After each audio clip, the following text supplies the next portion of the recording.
Today I'm going to brutally rate 20 different watch brands on both their quality and their designs. Because I think over the last 12 months, things have seriously started to change. Some watch brands have leveled up, some have sunken. Hello there, my name's Kieran, welcome to Top Tier Ticker. I hope you're having a good day. We're going to be scoring each watch brand on two different factors. Number one, their quality and subsequent value for money. And second, their designs and originality. We'll be scoring each of these elements out of 10, giving them an overall mark out of 20. Then we're going to put all 20 brands on a leaderboard to see where they rank against one another. And I think the results today are going to shock you. I'm going to exclusively stick with the big brands for this video, but I am planning on doing another video with just micro brands. So leave a comment below with which micro brands you want to see feature in that video. And I'm only going to feature brands today that I've owned in the past. So I am speaking from my own personal experience here. Make sure you subscribe so that you don't miss that micro brand video. So let's brutally rate some watch brands. Where better to start than the big dogs, Seiko. They've understandably developed a mixed reputation amongst enthusiasts. Some people love them, some people hate them. I don't think Seiko has ever really been known for delivering unbelievable quality, not counting Grand Seiko obviously, with QC issues being way more common than we'd all like. And Seiko is one of the biggest offenders when it comes to using mineral crystals on watches that should feature sapphire. Finishing is usually good, and the in-house movements do get them some extra credit, so we'll go with a bog standard 6 out of 10 for quality and value. However, Seiko rarely fails to deliver when it comes to the design. They have some icons amongst their catalogue, and they aren't scared to try new things. I'll have to give Seiko a 9 out of 10 for their designs. Tissot are a mixed bag. They've become super popular over the past few years, especially with the release of the PRX, but they are still one of the most affordable heritage Swiss watchmaker. Quality and value is usually good with a Tissot, and QC usually is excellent. They use a sapphire crystal on almost every single watch, regardless of price, but you can tell where corners are cut on these watches. Finishing is usually fine, but not outstanding, and I'm yet to try a Tissot that actually has good lume. It has to be a 6 out of 10 for me. And designs with Tissot are again a mixed bag. The PRX was a huge win, but the brand was much quieter before that watch. I actually really like the design of the Citadel and the Leloc, but I think most of their catalogue is very safe and mass appealing. Tissot 6 out of 10 for design. I think that Cartier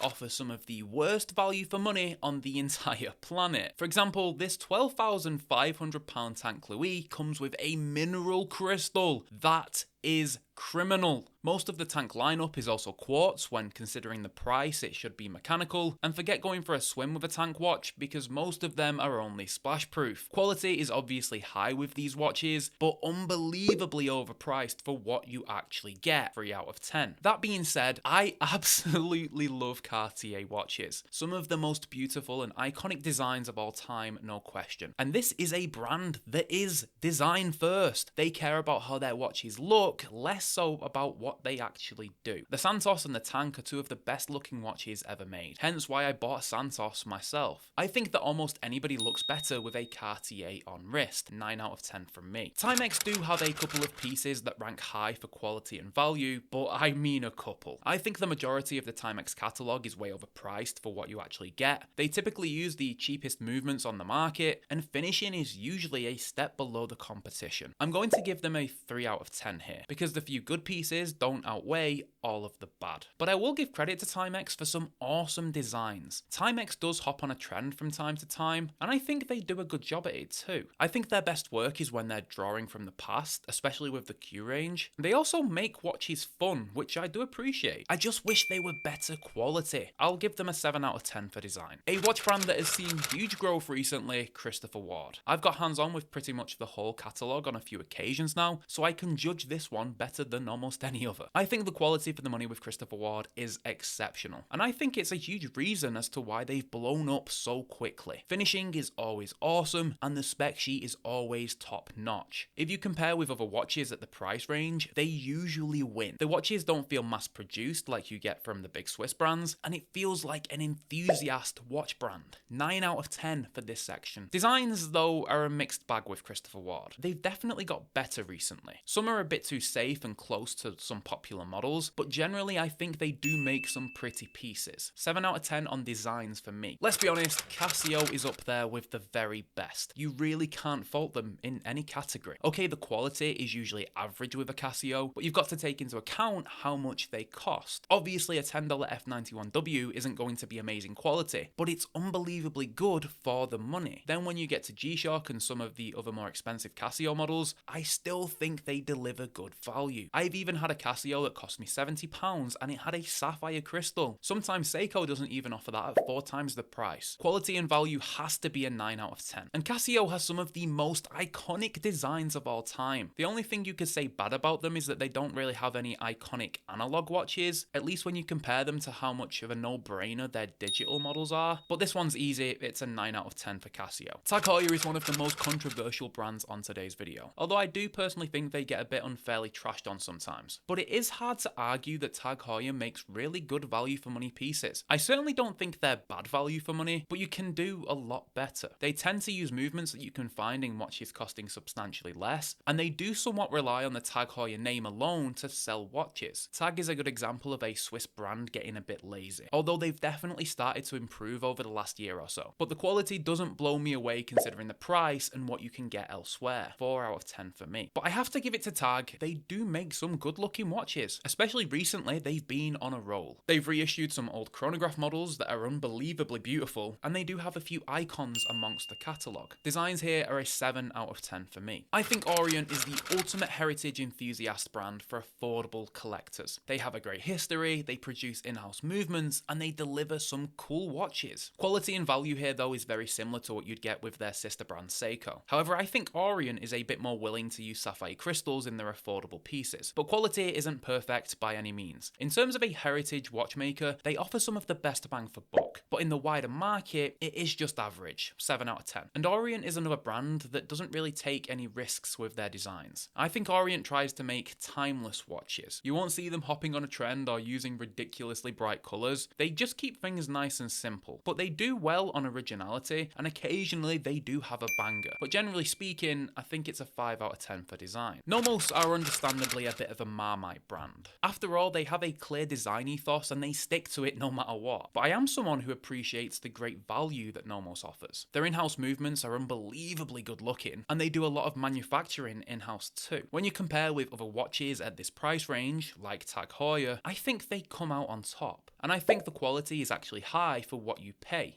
8 out of 10. But Nomos is one of the only brands that have had the same designs for over 30 years. Their catalogue has pretty much stayed the same this entire time, so obviously if you love minimalism and Bauhaus, you'll likely score them high, obviously low if not. I'd personally like to see them take a couple more risks with their designs, so it's a 7 out of 10 from me because I like minimalism. Another one of the Japanese giants, Citizen. And again, another mixed bag with what's going on here. I think value for money with Citizen is clear to see. They're often cheaper than Seiko and others, but in my opinion, deliver the same quality, if not better. They have been on fire this last year with some awesome releases, which are the ones that are most prominent in my mind. And let's not forget to mention that they're a class leader when it comes to using titanium and solar technology. Citizen here is an 8 out of 10 for me. Then I also think that they deliver highly with their designs. They take a lot more risks than the likes of Orient, which does make their watches a bit hit and miss, but boy, when they hit hard. They also have some classics in there too, especially with their divers and their chronographs. Another good score, 8 out of 10 for Citizen. Time for a fan favourite, Hamilton. It's hard to rank Hamilton on quality because military watches are a lot harder to judge, but I do think that they're some of the most compelling for a reason. I owned a Hamilton diver which was really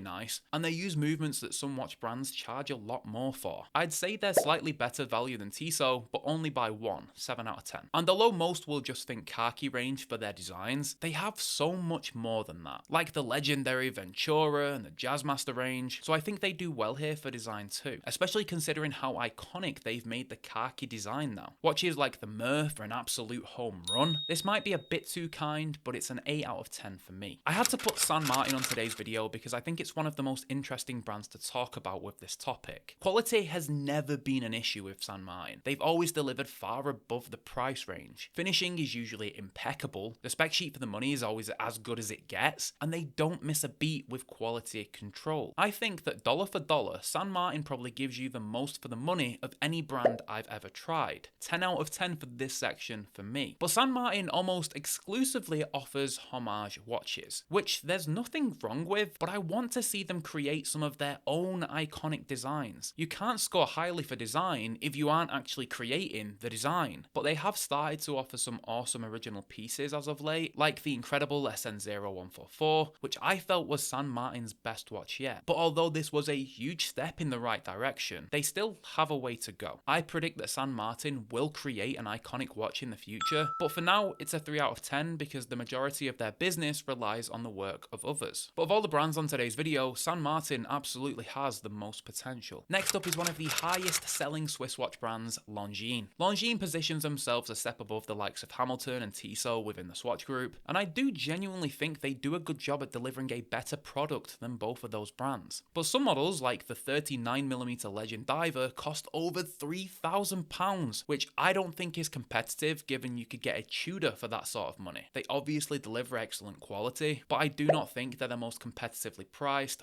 5 out of 10 for me. But I do think Longines create some of the most beautiful watches on the entire market. Their catalogue is filled with banger after banger. I'm thinking of watches like the Spirit that have an almost complete design, and the aforementioned Legend Diver is simply beautiful. Design is of course subjective, beauty is in the eye of the beholder, but for me, they're a 9 out of 10. Laco are similar to the likes of Seiko in that they offer watches at wildly different price points. You can find them for as little as $400 all the way up to over $2,000. I think the quality here is good for the money. However, I do think that the majority of the catalogue is slightly overpriced, considering the movements used and where else you can find them. But they do have the Made in Germany stamp, which has to be considered here. 6 out of 10. But Laco offers true to original Flieger designs, with a true to original name on the dial. They have expanded to a range of divers, dress watches and chronographs, all of which are quintessentially German, and I think rather good looking. They do a great job with designs, but nothing that changes the game. I'd like to see them do something surprising. Another 6 out of 10. The only French watchmaker on today's video, Yema. A brand very similar to Laco in that they offer watches at different price points. I feel that Yema is a mixed bag with this category. They have some watches that are exceptional value with in-house calibers, and some that are just a bit cold. Some watches are almost a 9 out of 10 for value, some are honestly more like a 3. Therefore, I think 5 out of 10 represents their catalogue value fairly, but I am impressed with where Yema are going with their in-house movements. However, I do think Yema outperforms the competition when it comes to design. Beautiful watch after beautiful watch, and all of which feel original. They even have a couple of classics like the Rallygraph and the Superman amongst the catalogue, which are watches with an impressive history. So although Yema scores average for value for money, they score big on design. 8 out of 10 for me. Frederique Constant is a brand that has massively been on the up over the past few years, mainly because of their ridiculous level of innovation when it comes to in-house calibers. They offer some of the most affordable ways to get some incredibly impressive mechanical complications. In this instance, I actually think their more expensive pieces are better value, but the quality still remains with the affordable stuff too. 8 out of 10 for this category, but I do think that Frederique Constant falls a bit short when it comes to design. There's nothing inherently wrong with how their watches look, I just think they occasionally border on being a tad generic. Now the flip side of that means that they're timeless in aesthetics, but they certainly don't stand out. Again, I think their high-end stuff is actually better than the affordable pieces in design too. I'm sure some would give them a higher score here, but for me, it's a 5 out of 10. Next up,